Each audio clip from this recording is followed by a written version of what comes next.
Commerce ডিপার্টমেন্টের কয়েকজন ছাত্র ট্রেনে চড়ে কোথাও যাচ্ছিল এবং সেখানে মার্কেটিং নিয়ে আলোচনা করছিল এবং তাদের পাশে বসে থাকা একজন বয়স্ক ভদ্রলোক তাদের আলোচনা মন দিয়ে শুনছিলেন আর মুস্কি মুস্কি হাসতেছিলেন।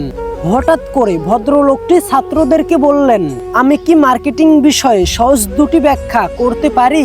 ছাত্ররা কৌতূহলী হয়ে তার দিকে তাকালো। ভদ্রলোক বলতে শুরু করলো, মনে করো তুমি বিয়ের দাওয়াত খাইতে কোনো একটা বিয়ে বাড়িতে গিয়েছ।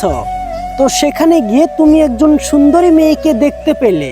তুমি তার কাছে গিয়ে বলবে, আমি উচ্চশিক্ষিত এবং ধনী, তুমি কি আমাকে বিয়ে করবে? এটাকে সরাসরি বলে বিপণন, ডাইরেক্ট মার্কেটিং। তোমার বন্ধু তার কাছে গিয়ে তোমাকে দেখিয়ে বলল, ও উচ্চশিক্ষিত এবং ধনী, তুমি কি ওকে বিয়ে করবে?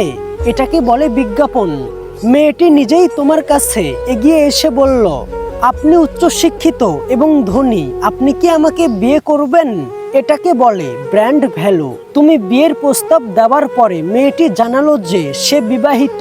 এটাকে বলে চাহিদা ও যোগানের ফারাক, মানে ডিমান্ড সাপ্লাই গ্যাপ। তুমি মেয়েটার কাছে গিয়ে কিছু বলার আগেই আরেকজন এসে বিয়ের প্রস্তাব দিল এবং মেয়েটি সন্তুষ্ট হয়ে তার কাছে চলে গেল। এটাকে বলে প্রতিযোগিতা বা কম্পিটিশন। মেয়েটি তোমাদের বিয়ের প্রস্তাব গ্রহণ করলো এবং বছর না ঘুরতেই একটা সন্তান হলো। একে বলে প্রোডাকশন বা উৎপাদন।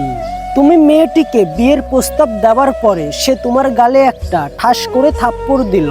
এটাকে বলে উপভোক্তার প্রতিক্রিয়া বা কাস্টমার ফিডব্যাক। তুমি যখন মেয়েটিকে বিয়ের প্রস্তাব দিলে সেই সময় তোমার স্ত্রী এসে উপস্থিত হলো। এটাকে বলে নতুন ব্যবসা ক্ষেত্রের প্রকাশ করার ঝুঁকি, risk of entering new marketing.